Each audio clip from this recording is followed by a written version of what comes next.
My brother, Oliver Sholem, was in the reserves, in the Army Reserves. He was 2.5 years older than me. And without telling me, he went to his superiors and got them to create a position for me in his unit. I was offered this position, and I said, no, thank you. Because for me, the concept of, number one, the reserves smelled too much like Vietnam. They do bivouacs and stuff, and that's not my bag. And then you're indebted to them for an eternity every summer, and I just couldn't handle that.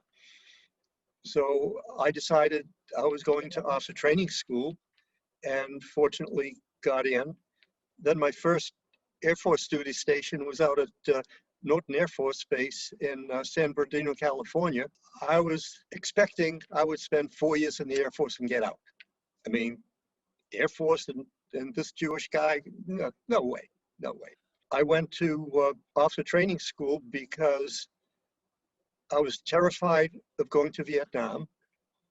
My idea of camping is a well-furnished Holiday Inn. And July 5th, 1967 was when I, at that time, become an enlisted man in the United States Air Force with the rank of Staff Sergeant, going to officer training school. I was out there at Norton Air Force Base doing essentially human engineering management. And because of that, I was on a special committee from Systems Command. And there was a full colonel who headed the committee. And he and I just connected. Well, I was stationed in California. He knew that I was from Boston. And he heard that there was an opening at LG Hanscom Field where they needed a behavioral scientist to work on the source selection for the original AWACS contract. He told them to name request me. And then he told me about it. And I said, Colonel York, I don't want to go. My family had moved in 1963 from Swampscott to Worcester, Mass. And I said, my wife and I are newlyweds, and we need to establish our own identity. And if I go there, I'll just be that family, and Marilyn and I won't have a chance to do our thing. Thank you, but no thank you. I don't want to go. And he said, Mark, please, you have to do it for me. Don't embarrass me. I told them you were really good and they should name request you, and it will look really bad for me if you turn it down. I had enough respect for him as a person, the personal relationship that we had, that I said, okay, Colonel York, I'll go there.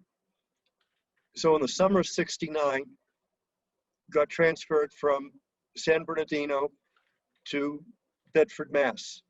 And we lived about an hour and a half or so, a little less maybe, from where my folks lived. And yes, we spent every weekend with them, which turned out to be an awesome blessing, because in January of '71, our first daughter was born. And we have movies of my dad holding Debbie, and as well as snapshots. But in April, a few months later, he died. If Colonel York had not taken me under his sheltering wing, thought he was doing me a favor, it turned out to be very different.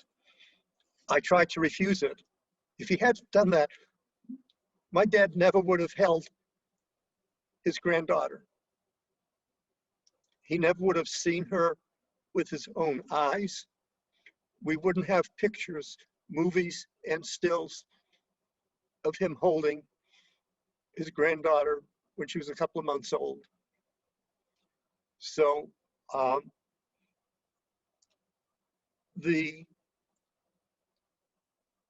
analogy metaphor, I get the two confused, of God's sheltering wing and the colonel who literally took me under his wing,